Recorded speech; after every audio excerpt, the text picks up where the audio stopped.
Sponsored by LIC Nepal, जीवन रहँदा पनि जीवन पश्चात पनि। गर्वैदेखि बलियो भूगर्भ सिमेन्ट।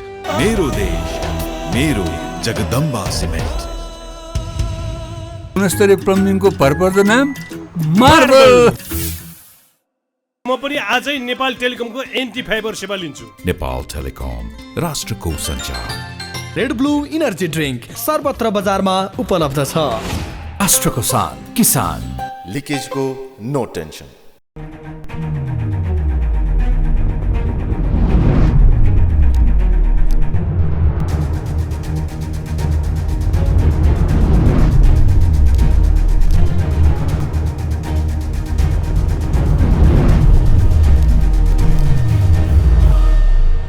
आज हामी नेपालका कम्युनिस्टहरू अब एक हुन सक्छन् त? धेरै फुटुट एकता सहकार्य र अनुभव सँगलेका कम्युनिस्टहरू कहिले पनि एक हुन सकेनन्। नेपालमा एक हुँदाखेरि पनि सरकारमा बसेर पुरा समय कुनै पनि व्यक्तिले 5 वर्ष हाम्रो देशमा अहिलेसम्म प्रधानमन्त्री बन्न सकेको छैन। 2007 सालदेखि अहिलेसम्म एकजना प्रधानमन्त्री पनि जनताको निर्वाचित प्रधानमन्त्रीले 5 वर्ष शासन गर्न पाएन। नेपालमा कम्युनिस्टहरूको सरकार बन्यो, बहुमतको सरकार बन्यो, तर त्यो सरकारले पनि 5 वर्ष काम गर्न पाएन। अहिले नेपाल कम्युनिस्ट पार्टीको कुरा गर्दाखेरि यो पार्टी यतिखेर फेरि पनि बिउत्याउनुपर्छ। नेपाल कम्युनिस्ट पार्टीलाई एक बनाएर लिएर जानुपर्छ र नेपालका सबै कम्युनिस्टहरू मिलेर जानुपर्छ भनेर वामदेव गुप्ताले प्रस्ताव राख्नुभएको छ हिजो रिपोर्टर्स क्लब नेपालमा पत्रकार सम्मेलन गरेर।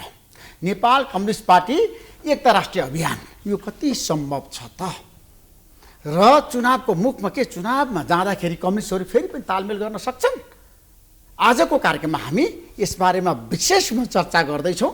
हाम्रो बिचमा नेपाल कम्युनिस्ट पार्टी एमालेका नेता माधव ढुङ्गेलजी, तपाईँलाई म जनता जान्न चाहन्छन् कार्यक्रम स्वागत गर्न चाहन्छु। नेपाल कम्युनिस्ट पार्टी एकीकृत समाजवादीका नेता कृष्ण, तपाईँलाई पनि कार्यक्रम स्वागत गर्न चाहन्छु। धन्यवाद। अब तपाईँहरू मिल्न सक्नुहुन्छ? कम्युनिस्टहरू एक हुन्छन् चुनावमा? माधवजी, सम्भावना त हरेक पोल्ट राजनीतिमा हुन्छ नै, सम्भावना टरेको त म भन्न सक्दिनँ। तर एकता चाहिँ कस्तो भने कसैलाई हटाउने र कुनै पद प्राप्तिको चाहनासँग जोडेर एकताको खोज्ने कुरा चाहिँ मलाई लाग्छ त्यस्तो एकता टिकाउदार पनि हुँदैन, त्यस्तो एकता स्थिर स्थायी पनि हुँदैन। तर त्यस्तो एकता गर्न आवश्यक पनि छैन। त्यसमा एमाले एक्लै चुनावमा जान्छ, कुनै पनि होइन कम्युनिस्ट पार्टीसँग सहकार्य र तालमेल गर्दैन। अनि पहिलो कुरा हामी एक्लै नै चुनावमा जाने तयारीमा हामीले आफूलाई मेन्टल्ली अथवा हाम्रो कार्यक्रमिक हिसाबले सम्पूर्ण हिसाबले तयार गरिरहेकै छौँ। यद्यपि हाम्रो के बाटो बन्द छैन भने हामी वाम एकतालाई बन्द गरेका छैनौँ। हामीसँग मिल्न सक्ने नियत सफा राखेर मिल्नेहरू सबै वाम एक ठाम त्यो सम्भव छ। हाम्रा कारणले हामी त्यसको बाधक हुँदैनौँ। तर के हो भने फलानु मान्छेमाथि हिटिङ गरेर अथवा कुनै पद प्राप्तिको चाहनासँग जोडेर स्वार्थसँग गरिएका एकताको चाहिँ नेकपा एमाले त्यस्ता पक्षमा छैन।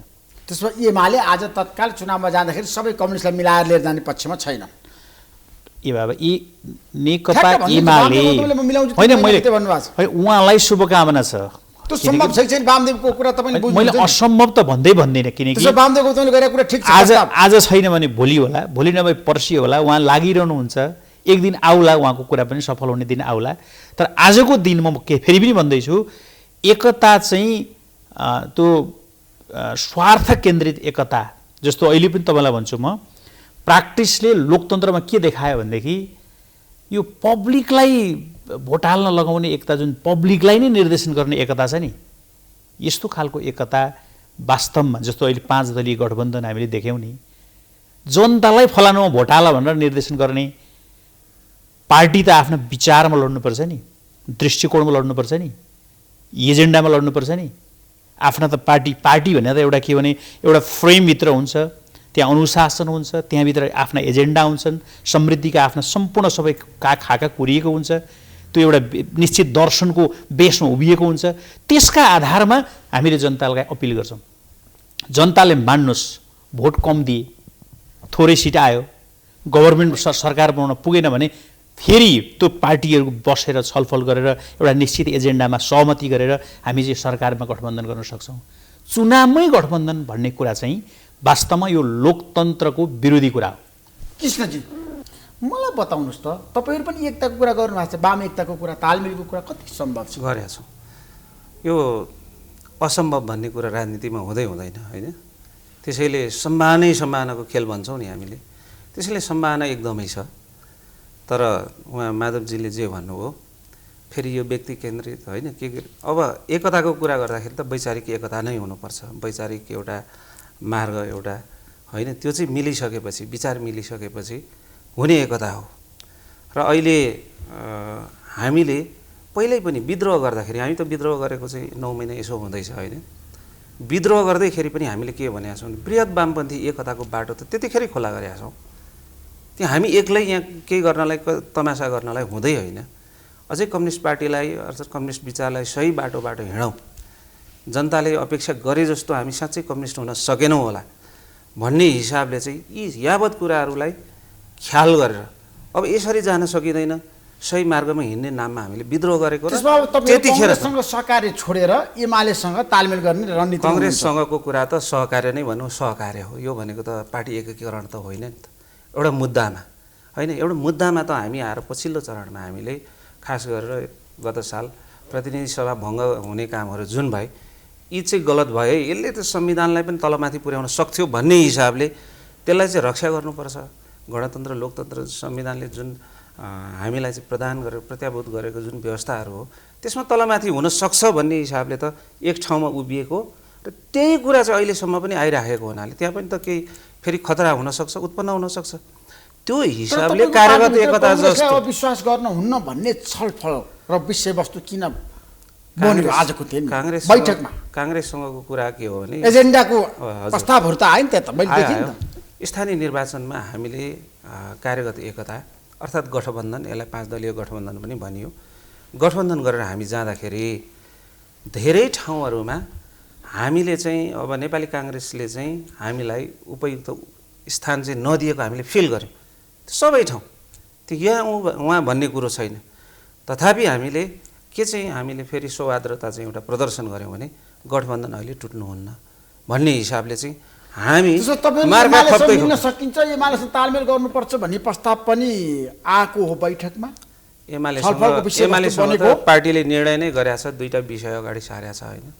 यो प्रतिनिधि सभा भङ्ग गरेको सवालमा चाहिँ अलिकति एमालेले के भन्छ, हामीले गलत भनेका छौँ होइन, त्यो कुरोमा एमालेले के भन्छ आफूलाई होइन, त्यो कुरा हो भने छलफल गर्ने वातावरण बन्छ भन्ने कुरो पार्टीले अब एउटा एजेन्डा, एउटा विचार प्रस्तुत गरेको छ।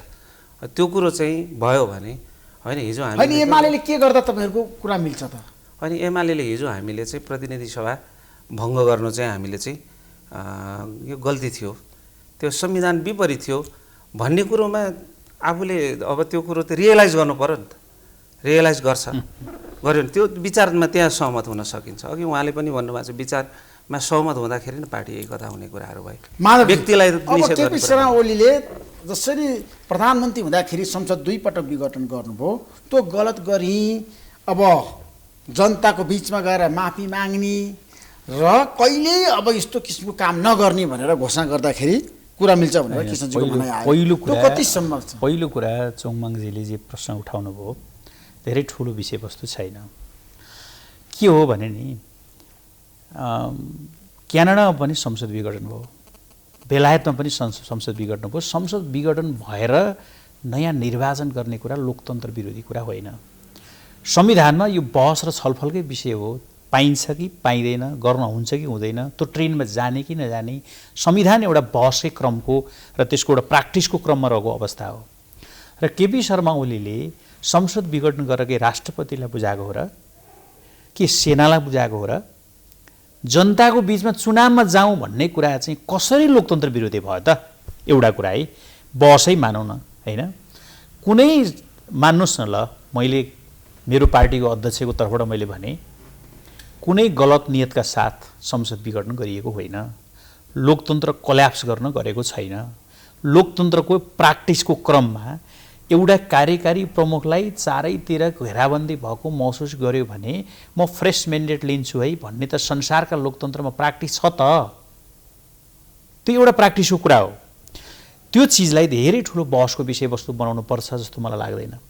र त्योभन्दा पछाडि पनि मान्नु न तपाईँ केपी ओलीले 40% भनाइ के आयो भन्दाखेरि पार्टी डिभिजन तपाईँलाई भन्छु म गल्ती गर्नु भएको छ, उहाँ सच्ची नै तयार हुनुभयो भने वार्ता संवाद र सहमति र एकता हुन्छ हैन? तपाईँको भनाइ त्यही होइन? पार्टीले त्यही भने होइन। अब सुन्नुहोस्, म तपाईँलाई ती सबै एजेन्डा कसरी चाहिँ डिसमिस भइसके भने नि, हिजो त्यो एजेन्डा जब उठाउनु भयो, प्रचण्डले उठाउनु भयो, माधव नेपालले उठाउनु भयो, शेरबहादुर देउवाले पनि उठाउनु भयो, केपी ओलीले 40% र वाह पार्टी डिभिजनका लागि चाहिने भन्ने जुन व्यवस्था थियो संसारको कोही प्र्याक्टिसमा रहेनछ। यो दुईटै शब्द राख्नुभन्दा त्यसमा र हटाइदिउँ भन्दाखेरि सारा सबै प्रतिगमन भयो। त्यही चिज 20% चाहिँ वामा राखेर चाहिँ पार्टी डिभिजन गर्न तयार हुँदाखेरि त्यो सबै हार्दिक वेलकम भयो भने मान्यता कहाँ रह्यो त त्यसरी? होइन, त्यो चिज त बनेन नि। ती सबै कुराहरू एकअर्कामा आफ्ना स्वार्थसँग जोडिएका रहेछन् भन्ने कुरा त समयले के अरे प्र्याक्टिसले प्रमाणित गरेन र? होइन, तपाईँहरूले छ नि माधवका नेपालसँग अर्को कुरा गर्नको लागि आफूलाई तयार पार्ने न पार्नु मजाले होइन, माधव नेपालसँग सहकारी गर्नको लागि माधव नेपाल समाजवादी पार्टी त्यसका सिङ्गो कार्यकर्ता मलाई लाग्छ ती सबैका मनमा नेकपा एमाले छ। मलाई लाग्छ टेक्निकल्ली अहिले समाजवादी भनेर अर्को ठाउँमा उभिए पनि ती सबै एमालेकै कार्यकर्ता हुन्, नेता हुन्। त्यो कुनै कन्फ्युजनै छैन नि, कुनै हेजिटेसनै छैन। उहाँहरूले पार्टी प्रवेश पनि गर्नु पर्दैन। ल म फेरि पनि भन्छु, प्रवेश गरेर अबिर माला गर्नु पनि पर्दैन। म आजदेखि एमाले भएँ भनेपछि उहाँहरू स्वतः एमाले हो। त्यो कुनै डिमार्केसन गर्नुपर्ने ठाउँै छैन। कृष्णजी, अब त्योभन्दा पनि अलिक फरक ढङ्गले हेरौँ न। हामीले चाहिँ के बुझ्छौँ, अर्थात् मैले के बुझ्छु भन्दाखेरि उहाँले भन्नुभयो जस्तो चाहिँ होइन। सच्चा कम्युनिस्ट जति सबै अहिले एकीकृत समाजवादी चाहिँ हुन् एमालेतिर भन्दा पनि। किनभने हामीले चाहिँ यो अहिले उहाँले के भन्नुभयो भने आखिरी त्यो लोकतन्त्रको लागि नै निर्वाचनको घोषणा गरिएको थियो भन्ने कुरा, त्यो संविधानसँगको व्यवस्थासँगको कुराहरू हेर्नुपर्ने हुन्छ। अघि सुरुमा पृष्ठभूमिमा तपाईँ आफैले भन्नुभएको छ ऋषिजी, के भने नेपालमा 5 वर्षसम्म पनि कुनै सरकारहरू टिक्न सकेनन्, बहुमत ल्याइएकै हो। त्यसैलाई ख्याल गरेर यो 72 सालको संविधान बनाउँदाखेरि त्यो 76 को धारा 76 को उपधारा 1, 2, 3, 4, 5 4मा चाहिँ शपथ ग्रहणको व्यवस्था छ। 5 सम्म हेर्नुहोस्, यी सबै किन व्यवस्था गरिएको थियो भन्दाखेरि पहिला हठात चाहिँ यो संसद विघटन गर्ने अनि निर्वाचनमा जाने परिपाटीले राजनीतिक एउटा अस्थिरता नेपालमा निम्त्याउँछ। त्यो राजनीतिक अस्थिरताले गर्दाखेरि पनि देश चाहिँ एउटा अधोगति, एउटा भूमरीमा चाहिँ गयो भन्ने हिसाबले त्यो त संविधानमा व्यवस्था गरिएको थियो। त्यो संविधानलाई चाहिँ पुरै त्यो कुन हिसाबले भनौँ न, संविधानमा त्यो प्रकारको चाहिँ व्यवस्थै थिएन, हतारमा गर्नुभयो नि त। त्यो पनि त एउटा प्रोसेस प्रक्रियामा जान्थ्यो होला। 1, 2, 3 सम्म त्यो छ, 5 सम्म छ होइन। अहिले 5 को बनेको छ भनेपछि हो त्यसरी पो जान सकिन्छ त। हाम्रो भनाइ त्यति न थियो। अब सोमवाङजीलाई म प्रश्न पार्छु, कुनै पनि देशको प्रधानमन्त्री कानुनको विज्ञ हुँदैन। त्यसैले हामी शक्ति पृथकीकरणको सिद्धान्तका आधारमा न्यायपालिका, कार्यपालिका र व्यवस्थापिका बनाएका हुन्ले। कार्यपालिकाको प्रमुखले मान्नुहोस् 100% सबै काम कानुन सम्मतै हुन्छ भन्ने कुरा ज्ञान अज्ञानले नहुन पनि सक्ला, तर गर्नुपर्छ। कानुन सम्मत जाने कानुन सम्मत मैले भने होइन, फेरि पनि भन्दैछु बाहिर गएर प्रधानमन्त्री के पनि गर्न मिल्दैन। ऋषि सर, प्रधानमन्त्रीले संसद विघटन गर्ने कुरा भनेको प्र्याक्टिसमा संसारका सबै लोकतान्त्रिक प्र्याक्टिसमा छ। उहाँले विघटन गर्नुभयो कसरी भन्दा त्यसका पृष्ठभूमि सबै छन्। पूर्ण रूपमा छैन, पार्टीभित्र पनि बहुमत हुनुहुन्छ, सरकारमा पनि बहुमत हुनुहुन्छ। त्यसको पृष्ठभूमिको अहिले फेरि ठुलो अर्को श्रृङ्खला सुरुवात गर्ने हो भने 19 पेजको अर्को पत्र चाहियो, आरोप पत्र चाहियो, पार्टीमाथिको एउटा अध्यक्षमाथि गरियो प्रहारको कुरा भयो। ती सबै कुरा जोडिन आउँछन्। अहिले म त्यतातिर जान चाहन्न, तर प्रधानमन्त्रीलाई सर्वोच्च अदालतले अथवा अदालतको तर्फबाट त्यो कुरा चाहिँ पुनर्स्थापित गर्दाखेरि त्यो पनि मान्दिनँ भन्नुभएको छ र? कानुन त मानेको देखिन्न र? अनि के बाबा प्रधानमन्त्रीले संसद विघटन गर्नुभयो, सर्वोच्च अदालतले त्यो चाहिँ पुनर्स्थापित गर्यो, केपी ओलीले म मान्दिनँ भन्नु पर्यो? सरकार छोडेर हिँडेको होइन र? अधिकार छ, तर त्यहाँ पनि मैले अघि भने सिलसिलेवार ढङ्गले जानु पर्यो। जतिखेर पाए त्यतिखेर पाइँदैन होइन र त्यो बेठिक ढङ्गले उहाँले गर्नुभयो भन्ने कुरो त अदालतले प्रमाणित गरिसक्यो नि त। अनि त्यस पछाडि त गल्ती महसुस गर्नुभयो अर्थात् मान्नुभयो भन्ने कुरो उहाँले भन्नुहुन्छ, दस्तावेज बोल्छ त छैन नि। घनश्याम भुषालले अहिले पनि त्यहाँनिर आन्दोलन गरिराख्नु परेको अवस्था थियो नि त। यति चाहिँ भनौँ न त, यो संसद विघटन गल्ती भएसम्म चाहिँ भनौँ न त भन्दाखेरि त्यहाँ सायद नेतृत्वले मानेछ र छैन नि। तपाईँले फेरि पनि त संसद विघटन गल्ती भयो केपी शर्मा ओलीको कार्यकालमा भनेर भनिरहनु भएको छ नि होइन? हजुर। तर उहाँहरू भनिरहनु भएको छ ठिक भन्नुभएको छ त्यतिखेर परिस्थिति अनुसार। अनि अहिले आएर तपाईँले किन शर्त अगाडि सार्नुभयो त? पार्टी एकताको लागि, सहकार्य तालमेलको लागि? हामी त्यही एउटा विद्रोहमा हामी जानुपर्नेका कारणै त्यही हो नि।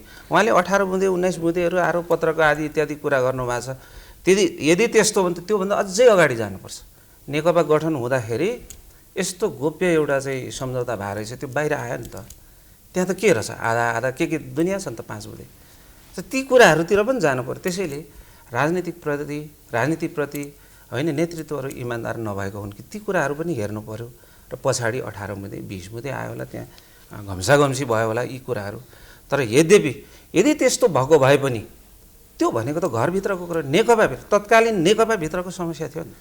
अनि संसद भङ्ग गरेर त्यो तल सारा जनमानसमा जानु पर्थ्यो। र अब उहाँहरूले के देख्नुभयो भने हठात शेरबहादुर देउवाको नेतृत्वमा यो मुलुकको परिवर्तन देख्नुभयो नि त होइन त। र आफ्ना तलदेखि माथिसम्म कार्यकर्तालाई रुख चिन्ह भोट हाल्न निर्देशन गर्नुभयो। वास्तवमा यो दुर्भाग्यपूर्ण हो। उहाँहरूलाई पनि फिल भएको होला, मैले भन्न सक्दिनँ। एउटा व्यक्तिसँग मान्नुहोस्, केपी ओली पनि एउटा चाहिँ भगवान त होइन, उनका पनि स्वभावजन्य कमजोरी त पक्का छन्। त्यो त्यस्तै सबै कमजोरी विहीन त माधव नेपाल पनि त छैन। कोही छ र कमजोरी विहीनको? मान्छे त कमजोरी सहितको एउटा समष्टिमा हेर्ने हो नि मान्छेलाई। केपी ओलीभित्र के छ, सबलता के हुन्, र त्यसका केही कमजोरी पनि छन्। त्यो कमजोरी सहितको एउटा पात्र हो केपी ओली। र केपी ओलीसँग एउटा आक्रोश रिस पोख्नलाई कम्युनिस्ट पार्टी ध्वस्त बनाउनु पर्ने, एमाले पार्टी देशैभरि हराउनु पर्ने, सूर्य चिन्हलाई देशैभरि हराउनु पर्ने, यो पनि कुनै चाहिँ पूर्वाग्रह आग्रह र विद्रोह, यस्तो विद्रोह हुन्छ? यसले प्रगतिशील बाटोमा यो चाहिँ दिशा जान्छ? के हुन्थ्यो त ल? माधव नेपाल र केपी ओलीसँग कुरा मिलेन रे त। दुनियाँ अगाडिदेखि मिलेको थिएन नि। यही बसे पनि त कि माधव नेपाललाई अपमानै गर्थ्यो त एमाले पार्टीले? यत्रो देशभरि त उहाँकै फलोवर त धेरै मान्छे पार्टी नेता कार्यकर्ता थिए त। त्यसो भए तपाईँहरूको बैठकले छ नि एमालेसँग मिल्ने चाहिँ भन्यो होइन, सहकारी गर्ने? एमालेसँग वार्ताको ढोका खुला गरेको छ। अब एमालेको दृष्टिकोणमा अब के रहन्छ, त्यो चाहिँ कमजोरी रहन्छ या के रहन्छ? उहाँले के भन्नुभयो? मैले त भनि नै सकेँ। अब नेकपा अहिलेको एकीकृत समाजवादी भन्ने पार्टीलाई नेताहरूको माथिका नेताहरूको आफ्ना चाहिँ स्वार्थ केन्द्रित कुराहरूको होलान्। तर म एमालेको एउटा कार्यकर्ताको तर्फबाट भन्छु, उहाँहरूले प्रवेशै गर्नु पर्दैन के। म एमाले भएँ भनेर उभिदिए पुगो के, कुनै समस्या छैन। तर त्यो एउटा स्वच्छ मनका साथ, भावनाका साथ सकिदिएको निर्णय गरिदिनुहोस् न आजबाट। त्यो त अब कसरी सम्भव छ र? मैले सुरुमा माधव ढुङ्गेलजीले भन्नुभयो त अब पार्टी एकीकरण गर्ने हो भने आजैबाट तपाईँले घोषणा गरिदिनुहोस् हामी एमालेमय भयौँ, पार्टी एकीकरण भनेको हामीले विद्रोह किन गर्नु पर्यो, के विषयमा हाम्रो अन्तर्विरोधहरू छन्, ती कुराहरू त केलाउनु पर्यो र त्यहाँ मिल्नु पर्यो नि त होइन? त्यो कुरा मिल्यो भने मिलिसकेपछि पार्टी एकीकरण हुन्छ। उहाँले के भन्दै हुनुहुन्छ होइन, अहिले त काङ्ग्रेसलाई जिताउनु सायद उहाँहरूको चाहिँ होइन यस्तो यो पनि हुनसक्छ आदि इत्यादि। अहिले काङ्ग्रेसलाई जिताउनु, अहिले चाहिँ एउटा एमालेलाई हराउनु, त्यो हाम्रो कुरै होइन। मैले अघि भने त्यसो तपाईँ एमाले हराउने रणनीतिमा हुनुहुन्न होइन। एमाले त मुद्दाले हार्यो नि त, मुद्दाले हराउनु पर्ने अवस्था बन्यो नि त। त्यो त हामीले देखेका छौँ नि त। अघि भने मैले संविधानको एक किसिमको चाहिँ संविधानमाथि आक्रमण हो, त्यसलाई जोगाउनु पर्यो नि त। जोगाउँदा नेतृत्व कसले लिने? काङ्ग्रेसले लिनु पर्यो। काङ्ग्रेसले लिएको नेतृत्वमा हामीले सहयोग गर्नु पर्यो। काङ्ग्रेसलाई अहिले मात्रै सहयोग गरिरहेछ र इतिहासमा 7 साल पनि एक्लै काङ्ग्रेसले लडे होइन। त्यहाँ अन्य प्रगतिशील वामपन्थी विचारधाराहरूको पनि मनमुन अधिकारीहरूले पनि त्योभन्दा अगाडिदेखि नै आन्दोलनमा सरिक थिए नि त। 7 सालमा काङ्ग्रेसको नेतृत्व, त्यस पछाडि चाहिँ 46 सालमा हेर्नुहोस् काङ्ग्रेसको नेतृत्व, 62-63 पनि काङ्ग्रेसकै नेतृत्व, हामी तमाम थियौँ। यही प्रकारले पछिल्लो यो सामान्य जस्तो लाग्दो हो, तर हाम्रो संविधानमा केही छिद्र पाल परेको भए यस्तै संविधान फेरि हामीलाई निर्माण गर्न अरू 70 वर्ष सङ्घर्ष गर्नुपर्ने हुन सक्थ्यो। त्यसलाई बचाउनको लागि यहाँ अहिले अरू यो गठबन्धन भएको हो खासमा। त्यसैले यहाँ को हराउने को जिताउने भन्दा पनि अहिले मुद्दा होइन, पाँच दलले गठबन्धन एक भएर जान्छ एउटा पनि त्यस्तो दरारहरू आउँछ, समस्याहरू आउँछ। म एउटा कुरा क्लियर गर्छु है, यो संविधान विघटनको कुरा अथवा संविधान चाहिँ च्यातेर फाल्न खोजेको कुरा, संविधानलाई सिद्ध्याउन खोजेको कुरा भनेर जुन पटक पटक व्याख्या भइरहेछ नि, यो अतिरञ्जित कुरा नगरौँ है। के यो केपी ओलीमाथि यो ब्लेमिङ हो त कि हामी नेकपा एमालेका हामी सबै चाहिँ के त्यो संविधान च्यात्नका लागि यो पार्टीमा बस्यौँ त? हामीले हाम्रो योगदान छैन यो पार्टीमा त्यो संविधान बनाउन? हामी यो आन्दोलनमा लागेका छैनौँ? हामीले पुलिसका लाठी खा छैनौँ? हामी जेल बसेका छैनौँ? अनि कि यत्रो एमालेको यत्रो अहिलेको भनौँ न सबैभन्दा धेरै मत पपुलर मत प्राप्त गरेको यो यत्रो विद्रोहका बीच पनि पपुलर प्राप्त गरेको जनताले हालेको भोट के हामी अपमान गर्दैछौँ कि त्यसले यो एमालेलाई चिनेको छैन? यत्रो कुरा, यत्रो विद्रोहका कुरा, यत्रा विपक्षीका कुरा सुनेर पनि त जनताले भोट त हालिरहेछ त भने यसरी अपव्याख्या गरेर अतिरञ्जनापूर्ण विषयवस्तु नबनाऊ प्लिज। किनभने यो अपव्याख्या पटक्कै लोकतन्त्र केपी ओली पनि यो राजनीतिक जीवन कति वर्षको केपी ओलीको? माधव नेपाल, केपी ओली, झलनाथ खनाल, प्रचण्डभन्दा अझ सिनियर, यति लामो राजनीतिक इतिहास बोकेको मान्छे, लोकतन्त्रका लागि सम्पूर्ण जीवन समर्पित गरेका छ। चारतिर घेराबन्दी गरेर उसलाई चाहिँ टाकी टिक्न नदिने, उसको राजनीतिक डेथ गर्न खोज्ने, अनि त्यसबाट सिङ्गो देशको एउटा उन्मुक्तिको लागि आफ्नो राजनीतिक जीवनको रक्षा समेत त्यहाँ जोडिएको होला। अनि त्यो संसद विघटन के आर्मीलाई लगेर बुझाएको छ र? राष्ट्रपतिले लगेर बुझायो र? त्यो चाहिँ प्रतिगमनको व्याख्या गर्ने त्यसलाई? त्योभन्दा पछाडि गरिएका सम्पूर्ण काम माधव नेपाल के छेउमा उभिनुभयो, प्रचण्ड केमा उभिनुभयो, देउबा केमा उभिनुभयो, ती मान्यता कायम भयो कि भएन पछाडिका दृष्टान्त हेरौँ न। यी सबै विषयवस्तुलाई हेरेर समष्टिमा हिसाब गर्नु पर्यो कि यो यसरी व्याख्या गर्नु जाति हुँदैन। कृष्णजी, तपाईँको व्याख्यालाई आज माधवजीले ठाडै अस्वीकार गर्नुभयो, किन? होइन, त्यो उहाँले चाहिँ त्यो स्वीकार्नु भएन। तर म चाहिँ अझै जोडले के भन्छु भने त्यो संविधानमाथिको एकदमै आक्रमण हो। पहिलोपटक तपाईँको संविधानमाथि के विषयमा आक्रमण गरेको हो? होइन, पहिलोपटकको जुन चाहिँ अदालतले चाहिँ यो चाहिँ गलत भयो भनेर भनिसकेपछि फेरि दोस्रो पटक फेरि गरिया छ नि त, अझै प्रक्रिया पुगेको छैन, फेरि दोस्रो पटक पनि गलत भयो भन्नु परेको छ। यति गरिसकेपछि ल नेकपा एमालेको होइन ढुङ्गेलजीले अब कतै देखाउनुहोस् यो गलतै भएछ है, अदालतले पनि पटक पटक हामीलाई त यो गलत गरिस् भनेर भन्यो नि त भन्ने कुरो रियलाइज छ त छैन? सायद महाधिवेशनमा भएको दस्तावेजहरू, विधान महाधिवेशनमा भएको त्यो छलफलहरू हेर्दाखेरि र एमालेका नेताहरूको होइन उहाँहरूको भनाइहरूबाट थाहा हुन्छ कि त्यो त सही थियो भन्ने कुरा छ।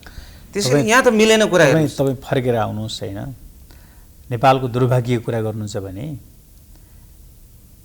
अदालतले परमादेशबाट यस्तो सरकार बनाइदिने कुरा कल्पना गर्नुहोस्। म त अदालतको फैसलासँग पनि मैले उही कानुनको मान्यता हिसाबले मानेको हो, स्वीकार गर्न सकिन्न। त्यही कुरा सुन्नुहोस्, तपाईँलाई म त्यो तपाईँ स्वीकार्नुहुन्छ? तपाईँलाई सोधेँ मैले, अदालतले परमादेशबाट सरकार बनाइदिने कुरा तपाईँले अदालतभित्रको त्यहाँभित्रको दङ्ती गनाएको अदालतको दृष्टान्त बिर्सिनुभयो? अदालतले चाहिँ पार्टी पनि जन्माइदियो नि त। पक्नुहोस्, हेर्नुहोस् है, पार्टी जन्माएको अदालतले हो। अब त्यही अदालतले गरेको परमादेशबाट बनेको सरकार, अब तपाईँले यो कानुन ठिक ढङ्गले गयो त? यसो हेर्नुहोस् है तपाईँ, भोलि पनि यो कानुनको नजिर कुन ढङ्गले सही भएको छ? प्रधानमन्त्री बनाए कृष्णजी, परमादेश जारी गरेर बनायो, त्यो ठिक छ त? त्यो त तपाईँ भन्नुहोस् जनतालाई। त्यो एकदम ठिक छ, किनभने धारा 76 को उपधारा 1, 2, 3 लाई हेरौँ है, पूर्ण बहुमतबाट बन्ने एकल सरकार, ठुलो लार्जेस्ट पार्टीको हिसाबले बन्ने धारा 2 मा, अनि त्यस पछाडि के अरे दुईटा दल मिलेर बन्ने त्यो उपधारा 2 मा, 3 मा चाहिँ लार्जेस्ट पार्टीको बन्ने र 4 मा शपथ गरेर 5 मा गएर चाहिँ एकजना माननीयले मात्रै भए पनि प्रधानमन्त्री, सुन्नुहोस्, अदालतले प्रधानमन्त्री घोषणा गर्ने कि संसद फर्काइदिने, संसदलाई फेरि आफै छान्न प्रधानमन्त्री बन्ने हो? तर त्यसको किन संसदभित्र प्रधानमन्त्री छान्ने 8 नम्बर हो? होइन होइन, कहाँको सेटिङले हो?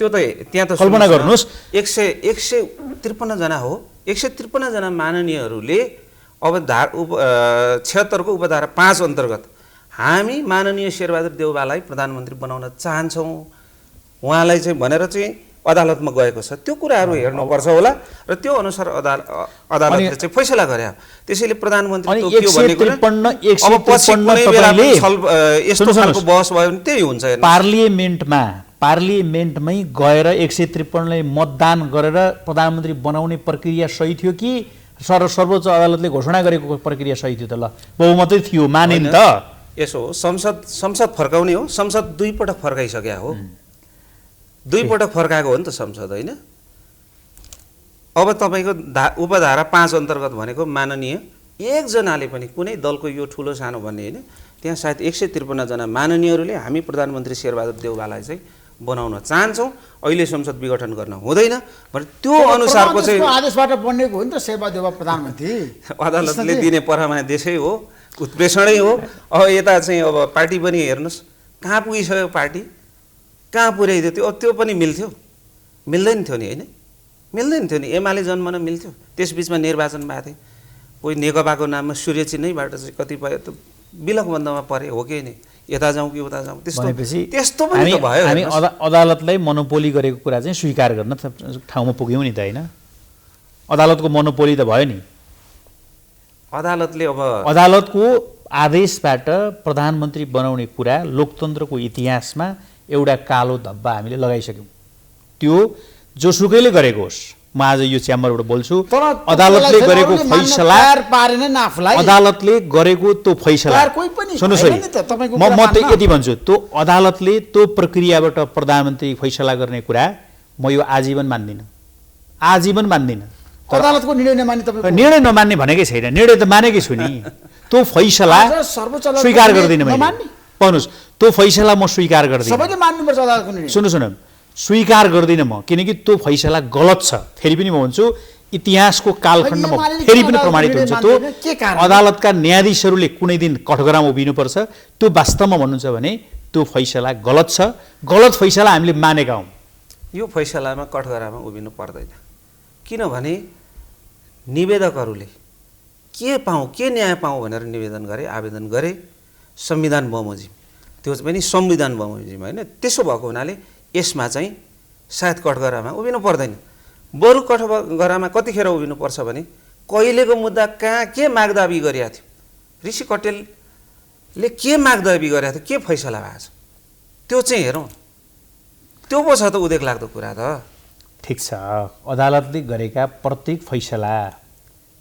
त मानेका छौँ हामीले सम्मानित अदालतले फैसला गरेको भने हामीले मानिरहेछौँ त्यो कालो अदालतको फैसलामा बहस गर्नुपर्ने दिन आयो नि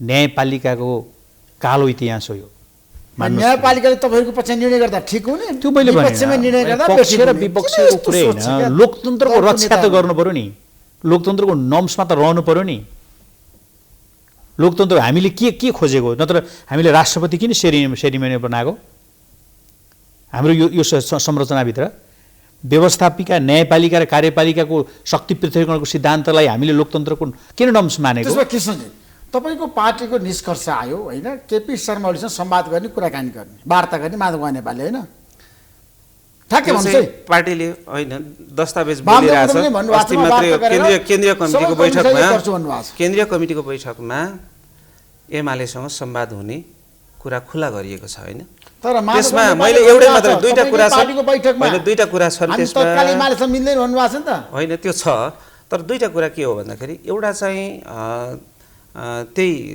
हामीले संसद विघटन गर्ने कुरा गलत थियो भन्ने कुरो रियलाइज गर्नु पर्यो अर्को हाम्रो पार्टीको मान्यता भनेको पार्टी मान्यता प्राप्त नै छ अब भन्ने कुराहरू अस्तित्व स्वीकार तपाईँहरू छैन एकी समाजवादीले उठाएको मुद्दामा सहमति जुटाउन सक्नुहुन्छ एमालेको पुनः समर्थन हुन्छ सहयोग उहाँहरूको त्यस्तो ठुलो विषय नै छैन होइन उहाँहरूले भन्नुभएको छ तत्कालीन प्रधानमन्त्री केपी शर्माले संसद विघटन गरेर गल्ती गर्नुभएको छ त्यो फेरि पनि म भन्दैछु महसुस गर्नु पर्यो यो पार्टी निर्माणमा अहिले एकीकृत समाजवादीको नाममा भएका सबै नेता कार्यकर्ताको एमाले पार्टी निर्माणमा ठुलो योगदान छ यो पार्टी हामीले मात्रै बनाएको भन्दैनौँ हामी उहाँहरूले पनि बनायो यो पार्टीप्रतिको माया हामीलाई जति उहाँहरूलाई पनि छ।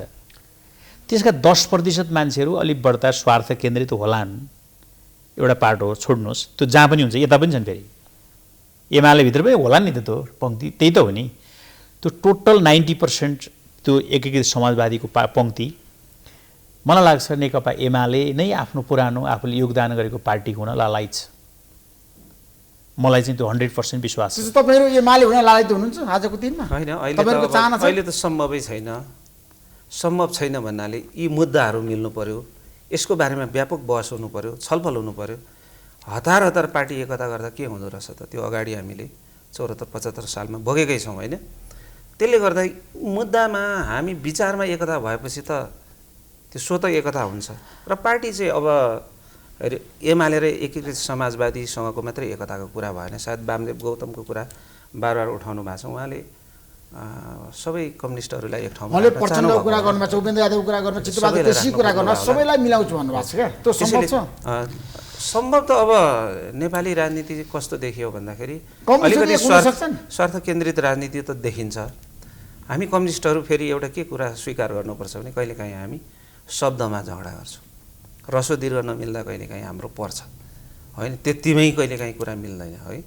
अनि त्यसैले यत्रो विचारमै मतभिन्नता भइसकेपछि त त्यसलाई केही कसरत चाहिँ गर्नुपर्ने हुन्छ। तर वास्तवमा वस्तुगत अवस्था चाहिँ के छ भन्दाखेरि नेपाली अब जनताहरूको अवस्था हेर्ने, नेपाली राजनीतिलाई हेर्ने हो भने वामपन्थीहरूको बृहत्तर रूपमा एकता हुनु जरुरी छ होइन। वास्तवमा देशमा थुप्रै काम गर्नुपर्ने छ। प्रगतिशील सोचको चाहिँ खाँचो अझै पनि छ।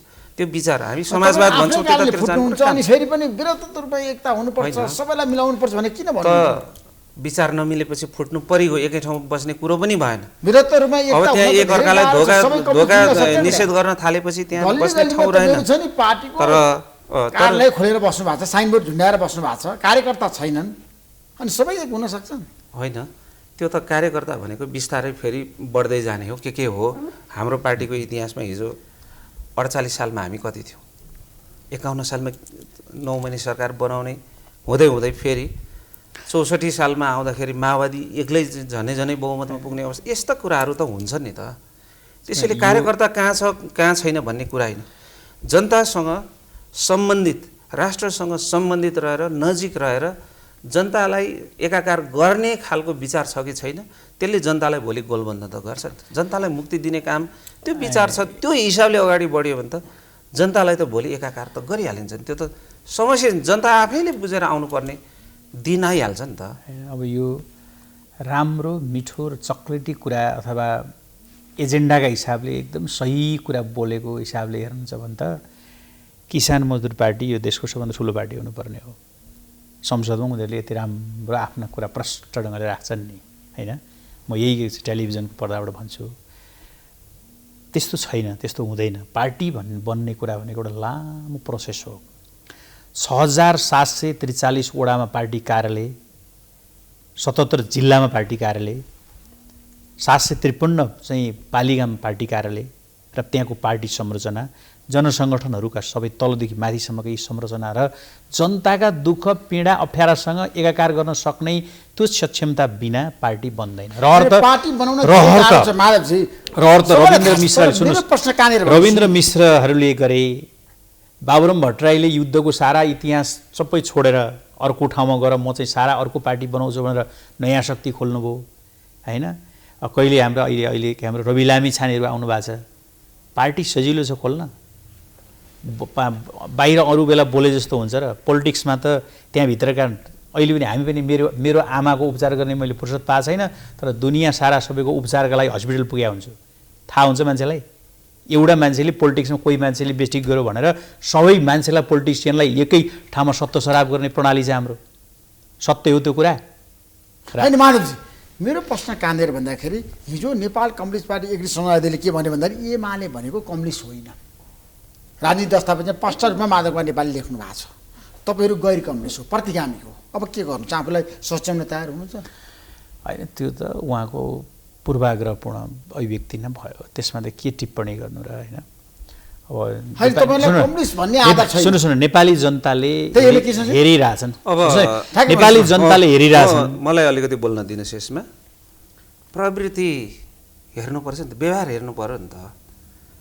त्यो मैले ठ्याक्कै यहाँ बोलौँ कि नबोलौँ, कस्तो कस्तो नारा लाग्छन् त्यहाँ, यसो एकचोटि सम्झना गरौँ। कस्तो कस्तो चाहिँ तस्बिरहरू त्यहाँ यसो प्रस्तुत गरिन्छ होइन। त्यो कम्युनिस्ट पार्टीभित्र त्यो हुन्छ र ठुल्ठुलो त्यो यसो गरेको त्यो फोटोहरू देख्नुहुन्छ होला, कसको भन्नु परेन होला, अनि कसको पक्षमा त्यो व्यक्तिगत नाराहरू लाग्छन्। कम्युनिस्ट पार्टीले विचार, सिद्धान्त, नीति, कार्यक्रमको आधारमा नाराहरू तय गर्छ र जनता र राष्ट्रको लागि हुन्छन् ती नाराहरू, त्यसको मुक्तिको लागि हुन्छ फेरि ती नाराहरू। हो यही हो। अब योभन्दा धेरै भन्नै पर्दैन। त्यसैले हामी सच्चा कम्युनिस्ट बन्नुपर्छ। अझै पनि नेपालमा त कम्युनिस्टको त सदैव खाँचो त छँदैछ।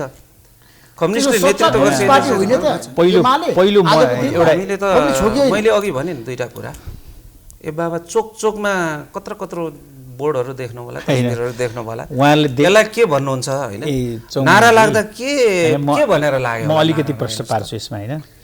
9औं महाधिवेशनमा केपी शर्मा ओली अध्यक्ष हुनुभयो होइन। 10औं महाधिवेशनका बिचमा त लास्ट आवरमा माधव नेपालले अर्को पार्टी खोल्नु भएन होइन। प्रचण्डको पार्टी एकता नगरुन्जेलसम्म कुनै बैठकमा केपी शर्मा ओलीको फोटो राखेको थाहा छ तपाईँलाई? कुनै तस्बिर राखेको थाहा छ? म भन्दैछु जब एकीकृत माओवादीसँग पार्टी एकता गऱ्यौँ त्यसपछि फोटो राख्ने प्रणालीको विकास कसले त कमरेड प्रचण्डबाट ल्याएको संस्कृति हो त्यो। अब प्रचण्ड तपाईँहरूले क्रान्तिकारी देखिरहनु भएको छ होइन। अब केपी ओलीलाई तपाईँले प्रतिगामी देख्न थाल्नुभयो। मिल्यो त यो त सङ्गति मिल्यो होइन। मैले चाहिँ अब प्रचण्डमा आई लभ यु भनेको त सुन्न त आई लभ यु। ए बाबा यस्तो हो चौङमाङजी, तपाईँलाई कम्युनिस्टको लागि त यो त ठुलो यसरी ठान्नु हुँदैन। सुन्नुहोस् है, केपी शर्मा ओलीको तपाईँ विशेषताको कुरा गर्नुहुन्छ भने नि उहाँका स्वभावजन्य केही कमजोरी पक्का छन्। कहिलेकाहीँ बोल्ने प्रतिक्रिया दिँदाखेरि नबोलिदिएको भए नि हुन्थ्यो जस्तो हामीलाई पनि लाग्छ। म फेरि पनि भन्छु, तर उहाँका विशेषता के हुन् भने बच्चासँग, वृद्धसँग, युवासँग त्यो साथी बन्न सक्ने सक्षमता र त्यो प्यासन्स केपी ओलीसँग छ, जसले गर्दा त्यो केपी ओलीलाई पार्टीले निर्देशन गरेर नारा लाग्यो र हामीसँगै थियौँ। हामीले युवाहरूको बिचमा त्यो आफसे आफ युवाहरूले नारा लाए। अब बच्चाहरूले चाहिँ त्यो खालको प्रेम प्रकट गर्छन्। अब त्यसो के अब रिस गरेर हुन्छ र? त्यो गराइएको हो। यो फेरि यो कसले गराउँछ त्यो समूहमा खोजौँ होइन। यो त्यो कसरी आफै गर्छन् बा? ए बाबा हामी आफ्नो मेरो बच्चाले मलाई अब त्यति मजाले भन्न त गाह्रो होला। त्यो गराइएको हो, त्यो मञ्चन गरिएको हो। त्यो चाहिँ यो कम्युनिस्ट पार्टीभित्र त्यो हुँदैन। सुन्नुहोस् है, कम्युनिस्ट विचारभित्र यो चाहिँ केपी ओलीलाई जनताले गरेको सम्मान देखेर डाहा गर्नु पनि हुँदैन है। त्यो होइन चौङमाङजी, केपी ओलीसँग विशिष्ट विशेषता छन् है। नजिकबाट निहाल्नुहोस्, हेर्नुहोस्, तपाईँ पनि नजिकबाट एकाकार भएपछि बाहिर देखे जस्तो मात्रै केपी ओली होइन है। झुट बोल्नुहुन्छ जस्तो लाग्छ, बुझ्नुभयो? छलकपट अत्याधिक गर्नुहुन्छ। अब त्यसलाई विशेषता, विशिष्ट यो चाहिँ एउटा क्षमता भन्नु, अद्भुत क्षमता भन्नुभयो भने त उहाँको चाहिँ घनश्याम भुषालकै एउटा शब्दलाई सापट लिने भने उहाँ चाहिँ 90% चाहिँ अर्कालाई गाली गर्नुहुन्छ, 10% झुट बोल्नुहुन्छ। त्यसो गर्दा सय पुग्यो नि त होइन। त्यो प्रकारको छ उहाँको चाहिँ। अस्ति सदन बन्द भयो नि एक दिन, त्यो 3 घन्टा चाहिँ उहाँले के बोल्नु त्यो रिप्ले गरेर हेरौँ न। उहाँले कति बोल्नुभयो, अब उहाँको अलिकति चाहिँ आलोचना भयो कि त्यस पछाडि विरुद्धमा हेर्नुहोस् न। हो त्यो प्रकारको छ। त्यसैले स्वचालित परिचालित त्यो असाध्य देवता। अब अहिले तपाईँहरू छ नि सरकार ढाल्ने पक्षमा हो एमाले? हामीले सरकार ढाल्नेतिर हामी माधव नेपाललाई प्रधानमन्त्री बनाउने तयारीमा हो। यो हाम्रो कुनै एजेन्डै होइन। एजेन्डा होइन, हामी चुनावमा जाने एजेन्डा हो। चुनावमा जाने तयारीमा छ एमाले। कसले सत्ता चलाउँछ, देउबा हुन् कि माधव नेपाल हुन् कि प्रचण्ड हुन् कि 5 दलीय गठबन्धनबाट अरू कोही सानो अर्को पार्टीलाई बनाउँछन् कि, त्यो उहाँहरूको कुरा हो। त्यो बिजनेस हाम्रो होइन है। अहिले हामी जनतामा जाने, चुनावमा जाने र हामी एजेन्डा तय गर्ने, चुनावी नारा तय गर्ने, हाम्रो आन्तरिक प्रशिक्षण चलाउने, हाम्रो आफ्नै माधव नेपाल अथवा प्रचण्ड मध्ये एकजनालाई प्रधानमन्त्री बनाउने तयारी हो एमालेको समर्थनमा कृष्णजी? त्यो सम्भव छैन? त्यस्तो होइन, अब सम्भवै छैन। त्यो त संवैधानिक हिसाबले पनि सङ्कटमा जान्छ त्यस्तो निर्णय भनेको। देउबाले निर्वाचन घोषणा गरेर जान सक्नुहुन्छ, त्यस्तो हो नि त। यता संवैधानिक व्यवस्था अहिले प्रधानमन्त्री परिवर्तन हुँदैन, सम्भावना छैन। कांग्रेससँग कुरा मिल्छ, चुनाव हजार हल्ला हो। काङ्ग्रेससँग चुनाव मिल्ने अर्थात् कोहीसँग मिल्ने तालमेल हुन सक्नेसम्म हुने नभए हिजै मात्रै हामीले 15 बुँदे घोषणा गर्दाखेरि हामीले के भनेका छौँ भने हामी एक्लै सबै क्षेत्रमा सबै निर्वाचन क्षेत्रमा प्रदेश सह हामी चुनावमा जान एक्लै जाने तपाईँ चुनावमा जान तयार छौँ हामी एमाले एक्लै जान तयार छ एमाले त एक्लै गइरहेकै छ नि उहाँको पार्टी त एक्लै जाने त एक्लै समाजवादी होइन ठिक छ उहाँहरूले पनि त्यो आँट गर्नुभयो भने राम्रै कुरा हो त नि के 5 दलीय गठबन्धन तपाईँलाई त घाटा हुने भयो तर है त्यो अब एमालेलाई हराउनु त एक्लै समाजवादी सफल हुने भयो होइन त्यो त हामीले एउटा प्र्याक्टिस गरिसक्यौँ त स्थानीय चुनाव हामीले भोगिसक्यौँ हेरिसक्यौँ त्यसबाट एउटा रिजल्ट चाहिँ सो भइसक्यो अब हामीले भोग्ने चिज त भोगि नै सकेका छौँ नि स्थानीय निर्वाचनको कुरा हेर्नुहुन्छ भने गठबन्धनमा अलिकति मिलाउन सकिएन जम्मा 28%मा भयो 28%मा गठबन्धन जहाँ भयो त्यसको 70% सफल छ होइन यसबारे फेरि पनि कुरा गरौँला कृष्णजी माधवजी समय सकिएको छ यहाँलाई धेरै धेरै धन्यवाद नमस्कार